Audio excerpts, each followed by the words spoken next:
तर मंडळी आज पुत्रदा एकादशी आहे, त्यानिमित्ताने मठामध्ये आज कीर्तन होणार आहे आणि ते कीर्तन आपले पाताडे महाराज करणार आहेत।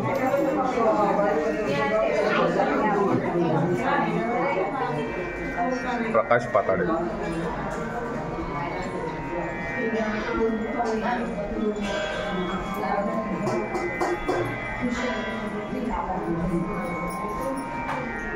मंडळी आताच गेली हरिपाठ करून, आता येतील थोड्या वेळात।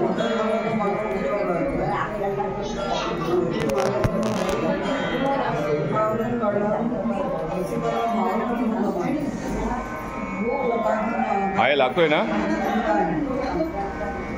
आले हे बघ।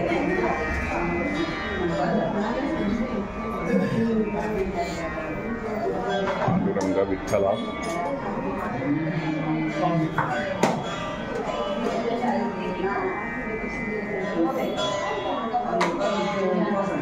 नमस्कार।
सुंदर ते जान उभे देव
संत चरण रज लागताच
संत चरण रज लागताच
माझ्याकडे उंचा आहे की नाही विण्याकडे माणसं तयार करावी लागतात. इथे आम्ही तेच केलं, माणसं तयार केली. काय चौगुले महाराज, हो माणसं तयार केली की नाही, दुसरं का नाही. फॅक्टरी असली, फॅक्टरी माणसं तयार करायची. अर्ध्या तासामध्ये 9 वाजता आरती करायची आणि तुम्हाला केळं एक देऊन घरी पाठवायचे. खावा, काय फराळ असेल तर खावा, रताळी खावा, काय आणखीन शेंगदाण्याचे लाडू खावा, आता आणखीन काय काय आता आलंय बाजारात ते खावा आणि गप उपास आहे तो उपास करून झोपा. पुंडली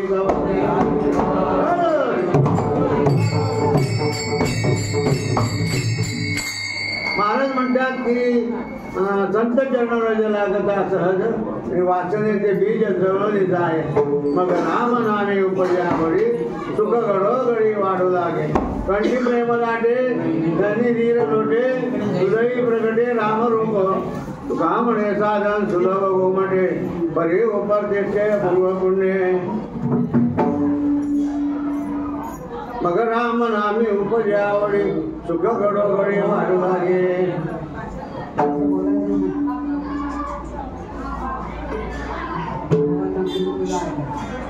मी आधी कीर्तन कमी करतो कारण मला उभं पण राहता येत नाही.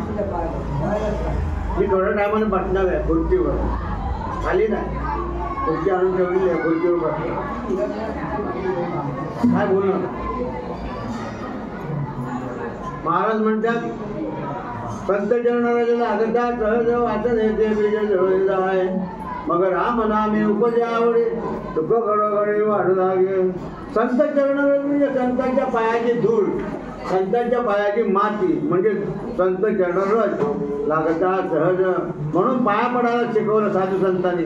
महाराष्ट्राच्या साधू संतांनी पायावर मस्तक ठेवून पाया पडायला शिकवलं. याचं कारण त्यांच्या पायाची धूळ आपल्या मस्तकाला लागावी पाया पडणाऱ्याच्या, म्हणून पाया पडावे. देव संत तरी पाया पडा, पायाची पडावे आणि अगरवता करावे दास्य सकळ. पाया पडायला सांगितलं. हात धरून पाया पडायला नाही, पायावर मस्तक ठेवून पाया पडायला सांगितलं. सांगायचा मुद्दा असा की संत चरणराज म्हणजे संतांच्या पायाचे चरणरज धूळ आपल्या मस्तकाला लागावी. मग काय होईल. मग राम नाम हे उपजावळी सुख घडोघडी वाढू लागे. मग काय होईल. राम नामाच्या ठिकाणी, देवाच्या नावाच्या ठिकाणी आवड निर्माण होईल. मग राम नाम हे उपजावळी सुख, आणि राम नाम घेतलं, देवाचं नाव घेतलं, सुख आपोआप वाढत चाललं. घडोघडी क्षणाक्षणाला वेळेला काय वाटतं. सुख वाढतं. सुख वाढलं की समाधान होतं. समाधान झालं की माणूस सुखी होतो. म्हणून मग राम नामे उपजावळी सुख घडोघडी वाढू लागे. कंठी प्रेम परिणाम काय. कंठी प्रेम लाटे झाली धीर लोटे आणि हृदयी प्रगटे रामरूप. कंठामध्ये प्रेम दाटू येतं. नाव घेता घेता, भजन करता करता, कीर्तन ऐकता देवाच्या स्वरूपाची एकरूप झालो की कंठ दाटून येतो. आणि कंठ दाटू आला की अक्षर बाहेर फुटत नाही. आणि कंठी प्रेम लाटे नयनी आपोआप, नयने म्हणजे डोळ्यातून पाणी व्हायला लागतं. नयनी लोटे आणि हृदयी प्रगटे रामरूप. त्याच क्षणाला प्रभू रामचंद्राचं किंवा देवाचं चल विठ्ठल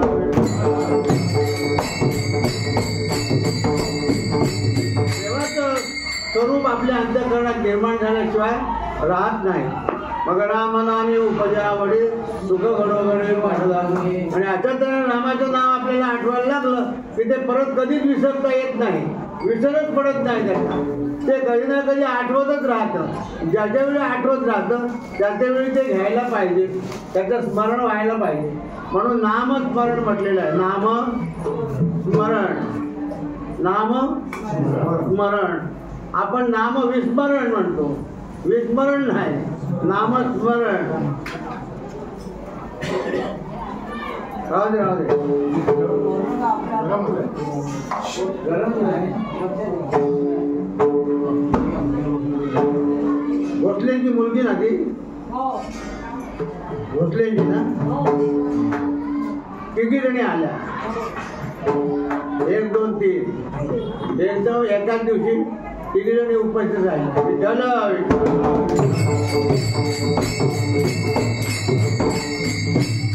त्यांच्या आईने देवाला मुकुट आणि छत्री अर्पण केली आहे चांदीची, हे ध्यानात ठेवा.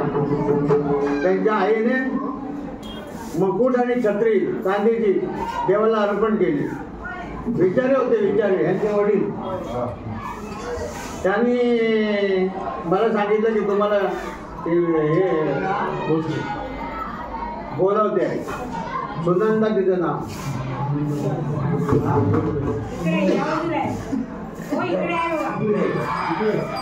भोसले, सुनंदा भोसले बोलावते. कशाला? तिच्या स्वप्नात काहीतरी आलं की तुम्हाला सांगायचं आहे. असा मोठा प्रश्न पडला मला. ह्या स्वप्नाचा उलगडा आपण कसा करणार? आपण काय ऋषी आहे, मुनी आहे का, साधक आहे का, संत आहे? काही नाही. परंतु देवाचं नामस्मरण करतो आणि म्हणून लोक आपल्याला मानतात. विठ्ठल त्यांनाच घेऊन गेलो. चला, हरिपाठ झाल्यानंतर आम्ही दोघेजण गेलो आणि त्या वाटच बघत होत्या. तर ते सांगून आले असणार की बुवा आता येणार आहेत माझ्याबरोबर. आणि ती वाट बघत होती. त्यांनी बसवलं, खुर्ची द्यायला दिली बसायला. बसलो. त्यांचे मिस्टर पण होते, जगन्नाथ त्यांचं नाव. ते महेंद्रामध्ये कामाला होते. तर सांगायचा मुद्दा असा की नवऱ्याच्याच पुढे ते सांगितलं सुनंदाबाईने, बुवा देव माझ्याकडे छत्री मागतोय, देव माझ्याकडे मुकुट मागतोय. म्हटलं कशावरनं? माझ्या स्वप्नात आला. असं मग घालूया. किती खर्च येणार? कसली छत्री घालणार, कसला मुकुट घालणार देवाला, कसलं तुम्ही सांगा. म्हटलं सोन्याचं आपल्याला परवडणार नाही. उगाच एखादा माणूस देतोय म्हणून वाटेल तसं घाबाड घ्यायचं नसतं. आपले पण हात भागतात नंतर. म्हणून त्याला सांगितलं मग चांदीची बनवूया, चांदीची छत्री आणि चांदीचा मुकुट बनवूया म्हणून सांगितलं. काय हरकत नाही, लागतील ते पैसे माझे, विचाराकडे सांगा. सोनाराला विचारून विचाराकडे सांगा. म्हटलं ठीक आहे. 2 दिवसात सोनाराला समोरच्या विचारलं आणि त्यांनी सांगितलं. ती रक्कम त्याला सांगितली. त्यांनी मला घरी बोलावलं. मग सावंतांना मी घेऊन गेलो. SR सावंत होते ना आपले अध्यक्ष, त्यांना घेऊन गेलो. दोघांच्या हातावर पैसे ठेवले आणि मग आम्ही त्या छत्रीची ऑर्डर दिली. त्या सोनाराकडेच दिली, सातेकरांकडे. आणि मुकुट पण त्यांनीच बनवला त्या सोनाराने. दोघांचंही काम झालं, देवाचं पण काम झालं. आमची कॉलला जरा ताट झाली का तर आमच्या देवाला चांदीचा मुकुट आहे, आमच्या देवावर चांदीची छत्री आहे, म्हणून आमची कॉलर ताट झाली. विठ्ठल सत्यसंकल्पाचा दाता नारायण आहे. सत्यसंकल्प जर मनात असेल तर नारायण ते सर्व पुरं करतो. नारायण हार खात नाही, भक्ताला पण हार खायला लावत नाही. याचं ते जिवंत उदाहरण आहे. मैत्री ध्यानात ठेवा. म्हणून सत्य संकल्प असावेत आपल्या मनामध्ये, चांगले संकल्प असावे. स्वार्थाचे संकल्प नको. स्वार्थाचे संकल्प असले की आपला पाय मोडला म्हणून समजा. म्हणून आम्ही इथला 1 रुपया पण खात नाही, उचलून खिशात घालत नाही. खाली पडलेला मिळाला, इकडे पडलेला मिळाला तर पेटीत ठेवतो, पाठीत टाकतो. बरोबर आहे का? हे लोक आतमध्ये वावरतात. 2 राणे वावरतात, गडकरी वावरतात, गुरव वावरतात. त्यांना सगळ्यांना माहिती आहे. आम्ही वावरतो आतमध्ये. पण आम्हाला नको. देवाने भरपूर दिलेलं आहे आणि म्हणून देवाचा आम्हाला 1 रुपया पण नको. देव देतोय, त्याच्यामध्ये आम्ही खुशाल सुखी आहोत. विठ्ठल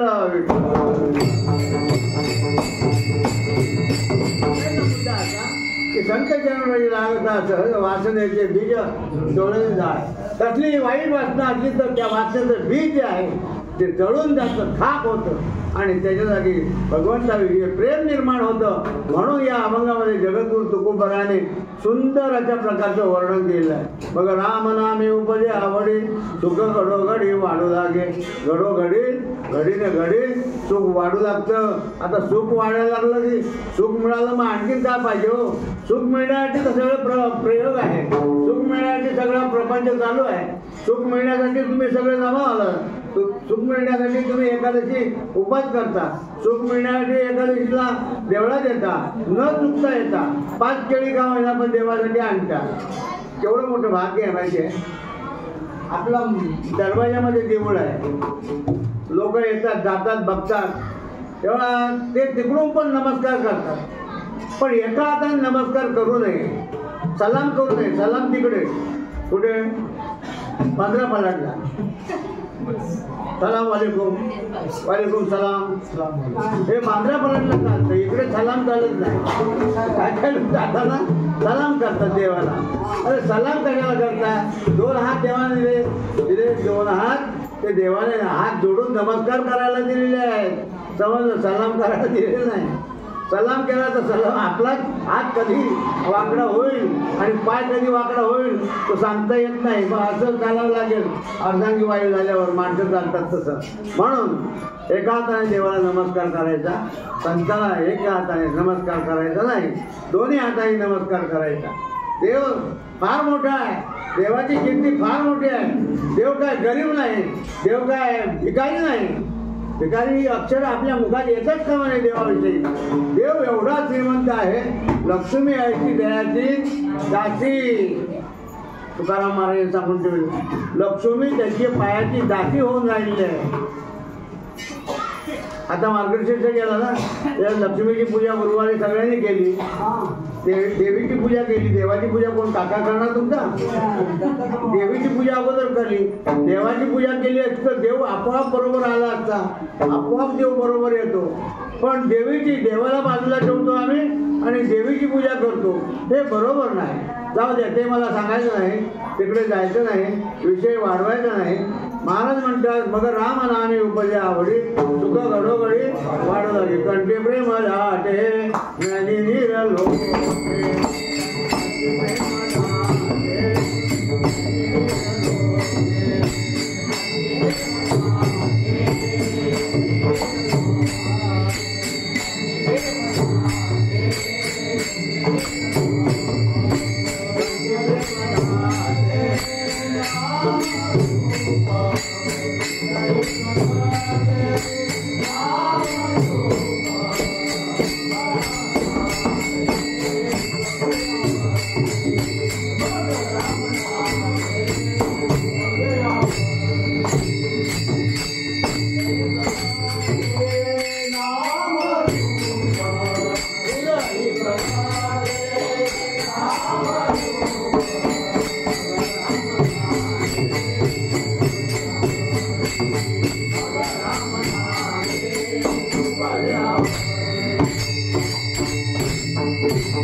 कंठी प्रेम लाटे नाही नीर लोटे. डोळ्यांना घळा घळा घळा घळा पाणी व्हायला लागलं पाहिजे. आपणच पाणी लावून नाही. आई वाढल्यानंतर कसं पाणी येतं आपल्या डोळ्यातनं, तसं आपणच पाणी यायला पाहिजे डोळ्यातनं. आनंदाश्रू यायला पाहिजे. आणि आनंदाश्रू हे थंड असतात आणि दुःखाचे अश्रू हे गरम असतात. ते आनंदाश्रू आले पाहिजे. म्हणून महाराज म्हणतात कंठी प्रेम दाटे नदी नीर लोटे, हृदयी प्रगटे रामरूप. आणि ते व्हायला लागलं पाणी डोळ्यातलं, मग हृदयी प्रगटे रामरूप. हृदयामध्ये रामरूप प्रगट होतं. आहे राम. कैसा हृदयाम देवी रामू. माऊली सांगतात कैसा हृदयाम देवी रामू, असता सर्व सुखाचा आरामू. का भ्रांताची काम विषयावर. ज्ञानेश्वरी पाठ करा. नुसतीच पुस्तकं वाचू नका, नुसतेच पिक्चर टीव्हीवरचे बघू नका. राणे तुम्हाला सांगतो, हां कशाला सांगतो तुम्हाला. अभ्यास करणारी वय आहे तुमचं, शिक्षण आहे, कॉम्प्युटर चालवता असाल ऑफिसमध्ये, हे कोण करणार. ही आपल्या वाडवडिलांनी संपत्ती निर्माण करून ठेवलेली आहे. ही आपल्या ऐका, ही आपल्या वाडवडिलांनी संपत्ती निर्माण करून ठेवली. काय ग्रंथ संपत्ती. तिचे मालक कोण होणार. त्यांचे पूर्वज होणार, त्यांचेच वंशज होणार. मग आपण काय करायचं, फक्त टाळ वाजवायचे नाही. आपण टाळ वाजवताना त्यांची अक्षर पण पाठ करायला पाहिजे. मग राम नामे उपजावडी सुख घडोघडी वाढ लागे कंठी प्रेम लाटे नयनी नीर लोटे हृदयी प्रगटे रामरूप. शेवटच्या चरणामध्ये महाराज म्हणतात तुका म्हणे साधन तुला गोमाटे परी उपारते पूर्व पुण्य. तुका म्हणे साधन तुला गो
मन लावून ऐका.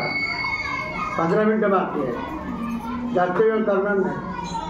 महाराज म्हणतात तुका म्हणे साधन हे साधन तुम्ही सांगता की मग रामनामी उपजावडी वगैरे वगैरे आणि ते पण साध्य कसं होईल.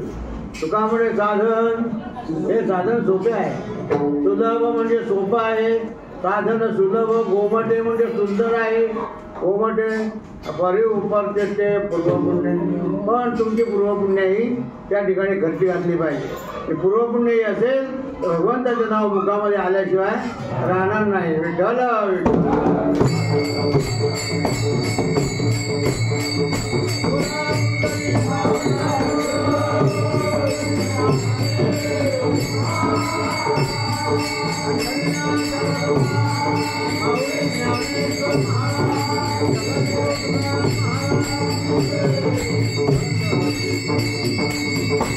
तुका म्हणे साधन सुलभ गोमटे परी उपारते ते पूर्वपुण्य.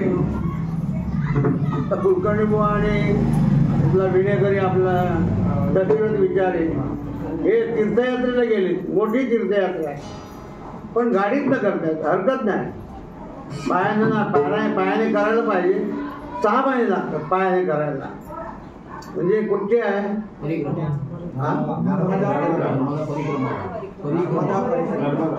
नर्मदा परिक्रमा. परिक्रमा म्हणजे प्रदक्षिणा. नर्मदा नदीला पुऱ्या प्रदक्षिणा घालायची.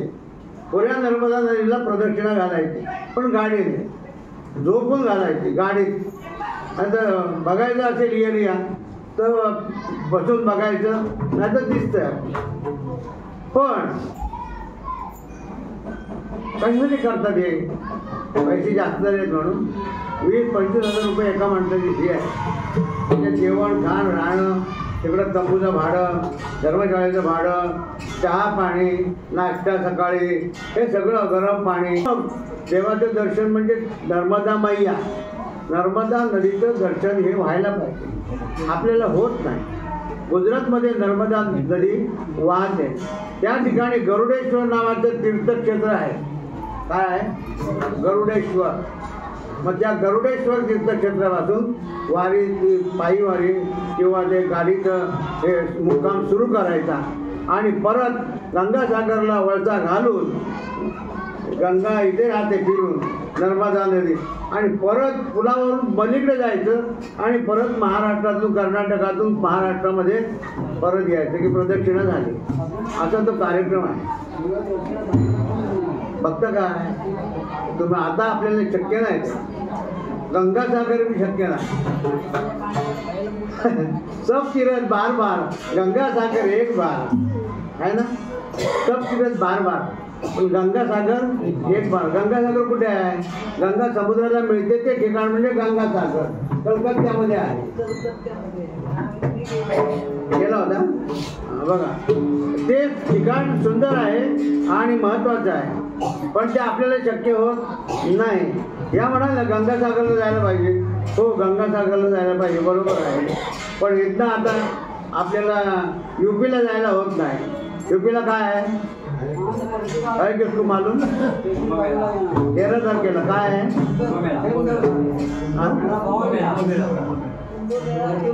कुंभमेळा आहे. येत नाही तर बोलता का त्याला? कुंभमेळा म्हणजे काय? कुंभ ज्यावेळी अमृताचा निर्माण झाला, घुसळण केला सागर, समुद्राचं घुसळण झालं, समुद्र मंथन म्हणतात त्याला. समुद्र मंथन जेव्हा झालं त्यावेळी 14 रत्न बाहेर पडली. त्याचा एक श्लोक आहे, लक्ष्मी कौस्तुभ पारिजात कसुरा, पारिजातक सुरा म्हणजे दारू, धन्वंतरीच्या द्रवा आणि देवाका कामका देवाका मलना सुरासुर गजो. आता लक्ष्मी पण त्याच्यातनं निघाली. कशातनं? त्या घुसळातनं. आणि त्या घुसळातनं लक्ष्मी पण बाहेर पडली आणि ती सुरा पण बाहेर पडली आणि विष पण बाहेर पडलं. पण विषाला मारणारं अमृत पण बाहेर पडलं. मग ते अमृत गरुडाकडे दिलं आणि गरुडाला सांगितलं, हे अमृत कैलासाला घेऊन जा. पण गरुडा दमला फिरता फिरता. कन्याकुमारी पासून गरुड निघाला तो घट घेऊन, पण दमला म्हणून त्याने 4 ठिकाणी टेकला. जमिनीवर, भूमीवर ठेवायचा नव्हता, पण त्याचाही नाईलाज झालं. त्याने भूमीवर ठेवला. तो अमृताचा कुंभ, अमृताचा घडा म्हणा, तो नाशिकला टेकला. नाशिकला प्रत्येक 12 वर्षांनी कुंभमेळा भरतो. त्याचं कारणच ते आहे. त्याच्यामध्ये अमृत, त्या गंगेमध्ये आपल्या गोदावरीमध्ये अमृत येतं 12 वर्षांनी. आणि ते असं त्यांचं म्हणजे शास्त्र आहे. त्या शास्त्राला आपण नावं ठेवू शकत नाही आणि बाधा पण आणू शकत नाही. ते झालं की उज्जैनला गेला. पुढे उज्जैन लागतं मध्य प्रदेशमध्ये. उज्जैनला गेला, तिथे टेकला. त्या उज्जैनला परत अमृत कुंभ टेकला. तिथे उज्जैनला पण काय तो कुंभमेळा भरतो. मग गेला गेला गेला गेला अलाहाबादला गेला, उत्तर प्रदेशमध्ये. भारतामध्येच फिरला गरुड. अलाहाबादला गेला, अलाहाबादला टेकला त्रिवेणी संगमावर आणि तिथे कुंभ टेकला. तोच कुंभमेळा आता 13 तारखेला होणार आहे प्रयागराजला. आता अलाहाबाद म्हणायचं नाही, अलाहाबादला अलाहाबाद गेलं राजा मेला, तो त्याला पुरला. आता आपल्या सरकारने आता काय त्याचं नाव? प्रयागराज. प्रयागराजला तुम्ही गेलात तर ठिकठिकाणी देवभूमी म्हणून बोर्ड तुम्हाला वाचायला मिळतील.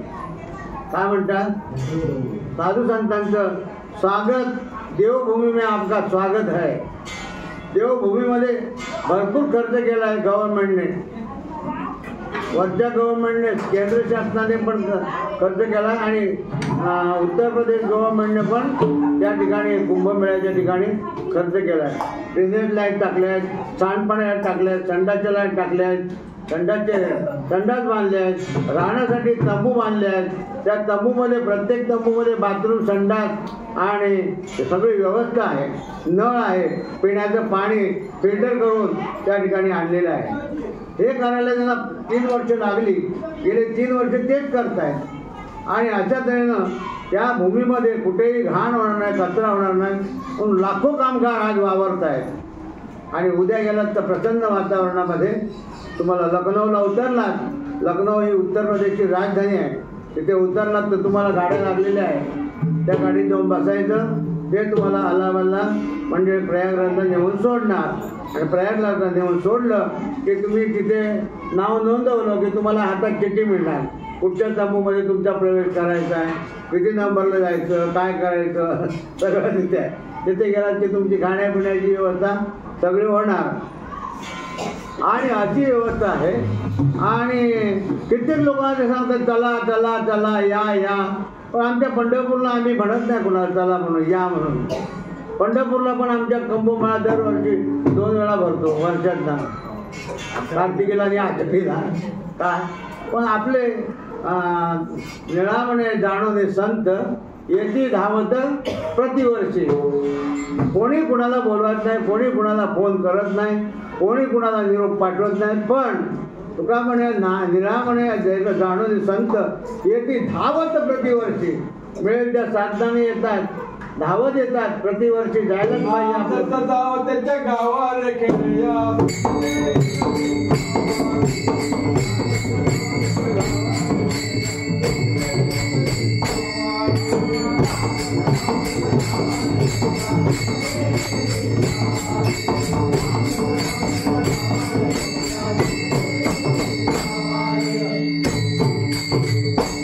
पुढे गेले ते निदाई वांदिलं त्यांची सीमारे. आणि नाचत जाऊ दे गावाला खेळूया, सुख देईल विसावा देईल. विसावा कशाला पाहिजे आपल्याला? विसावा नाही, एवढं मोठं घर आहे. विचारे जाईल तुमच्या पत्रात तुमच्या वाडवडिलांनी एवढं मोठं घर बांधून ठेवलं. विसावा आहे, कधीही विसावा घ्या, कितीही घ्या. कोणी उठ म्हणत नाही, कोणी जा म्हणणार नाही.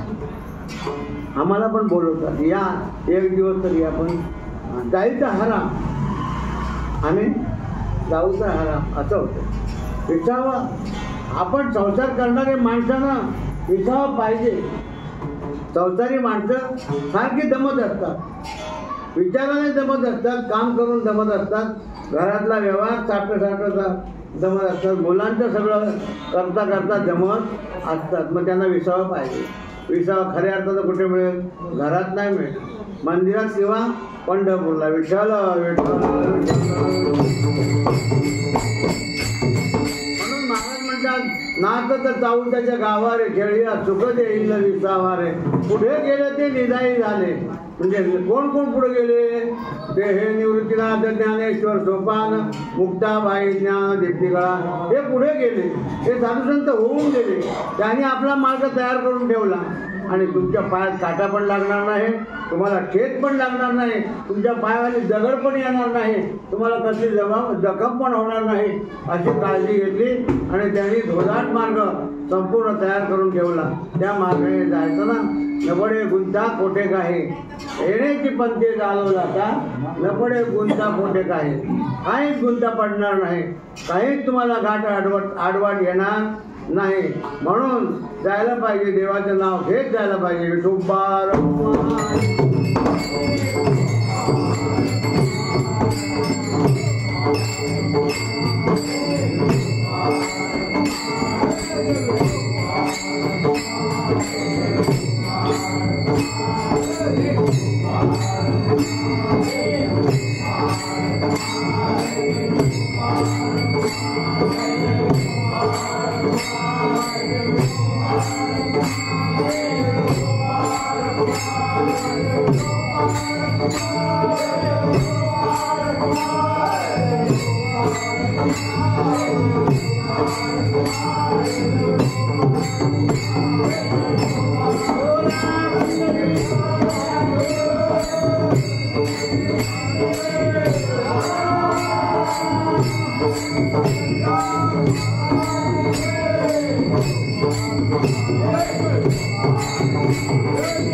आपल्या मठामध्ये रामायण चालू आहे, हो की नाही? काय नाव त्याचं? कोण बोललं? हा, तो रोज ऐकतो ना, म्हणून सांगतो. भावार्थ रामायण रोज ऐकलं पाहिजे. मग राम नामी उपजावडे सुख घडोघडी वाढू लागे. मग रामनामाच्या ठिकाणी आवड उत्पन्न होते आणि सुख घडोघडी वाढायला लागले. सांगावं लागत नाही, बाजारात सुख मिळत नाही, कुठेही सुख मिळत नाही. लाख रुपये घेऊन गेला ते सांगितलं तू सुख दे, हे पैसे घे आणि सुख दे आम्हाला. कोणी मायचा लाल या भूमीवर सुख देणार नाही पैशातून. राम म्हणता राम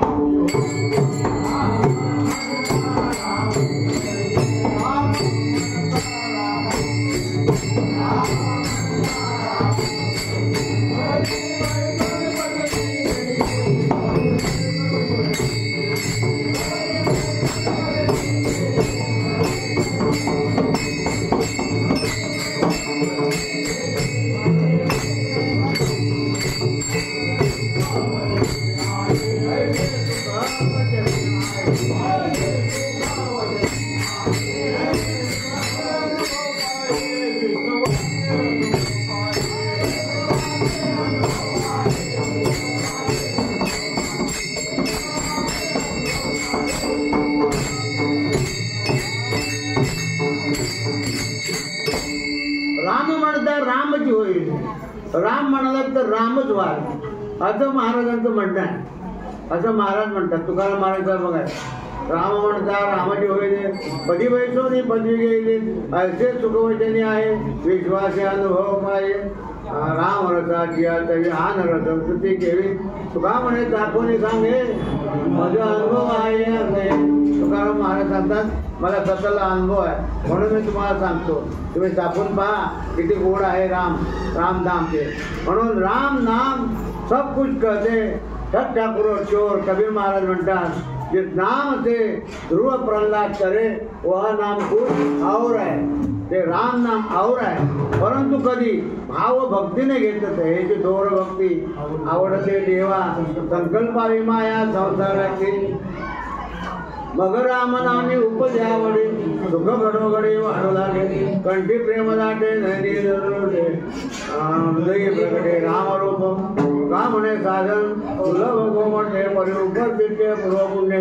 कितीतरी बोललो तरी तुम्ही काय लक्षात ठेवणार नाही. थोडकं लक्षात ठेवण्यासाठी थोडकं सांगितलं, थोडकं बोलतो. आणि आता नामस्मरण करूया माऊलीचं. म्हणजे साधू संतांचं नामस्मरण केल्याशिवाय कीर्तन पुरं होत नाही. ज्ञानेश्वर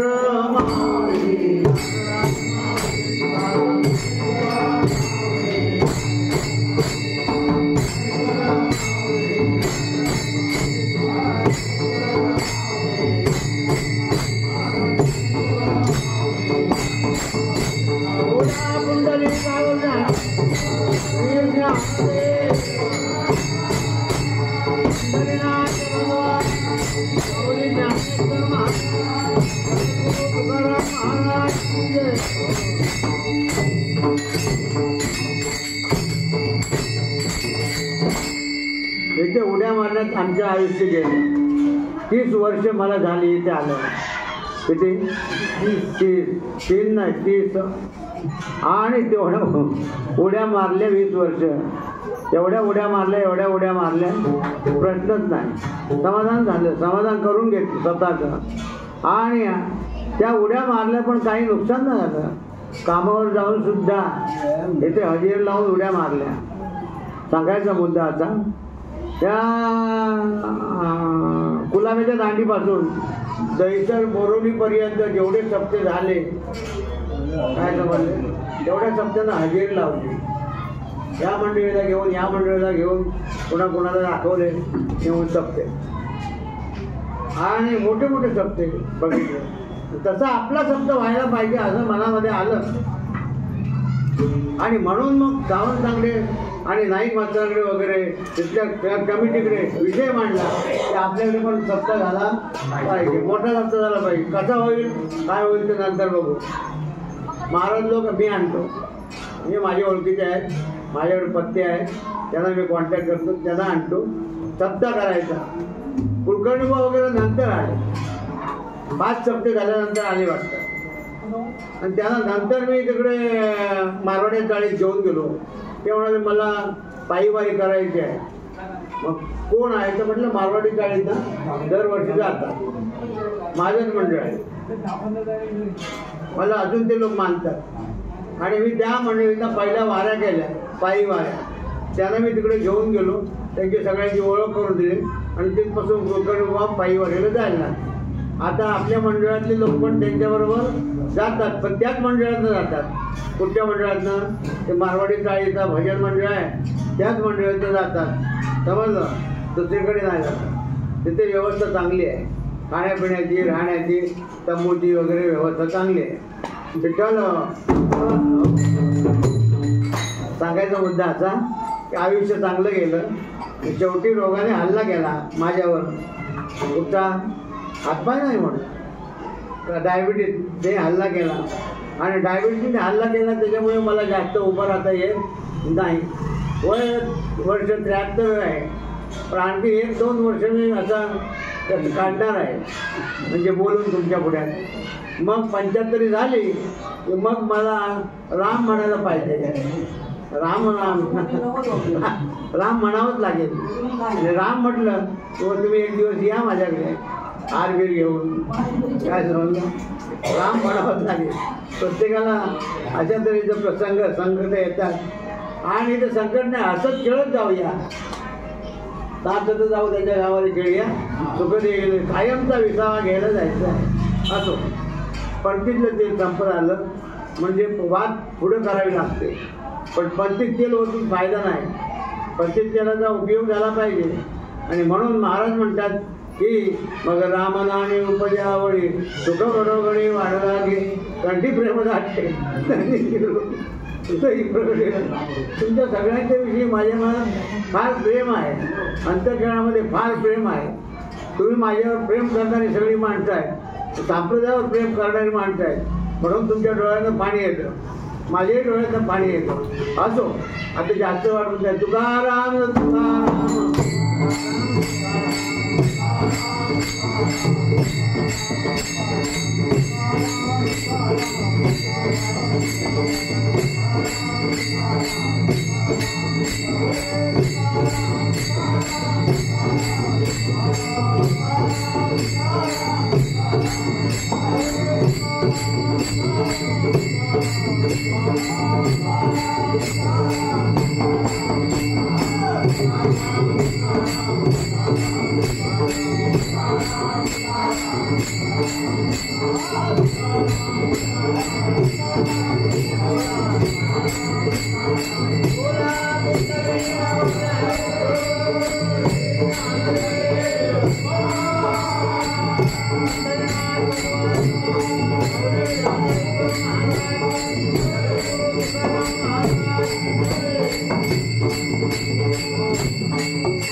वाचने जे बीज हृदय मग राम नामे उपजावडे सुख घडोघडी वाढू लागेल. म्हणे साधन तुल भगवंत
बोलिले पुरे वेळेवा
मधुसूदना पद्मनाभा नारायण जगव्यापका जनार्दन आनंद सकळ देवादेवा कृपाळवादी देवा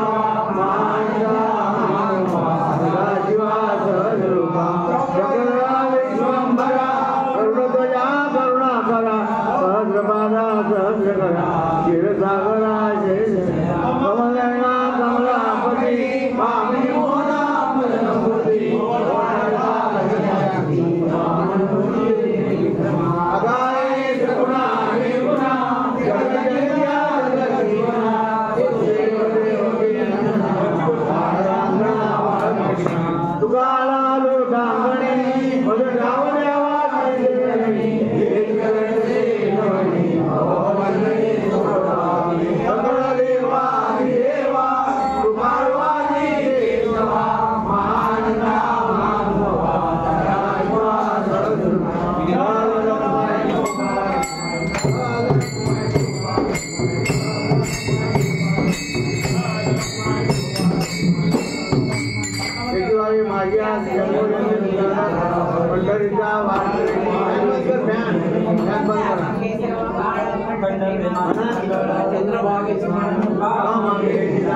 पंढरीचा वारकरी वारी हरी अकल्पा शिवा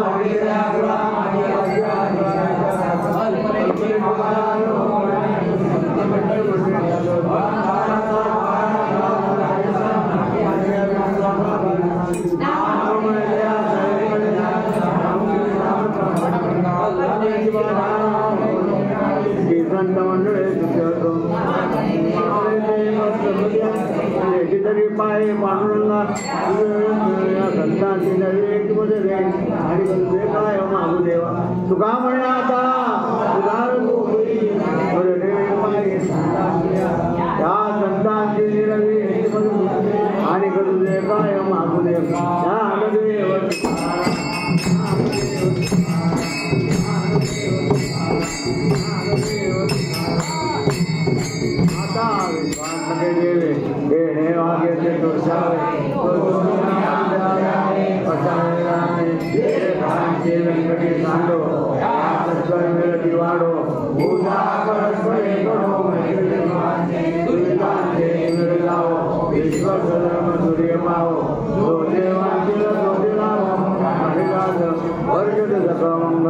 ईश्वर निष्ठांची मानयाळे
बडबडतोय काय एवढा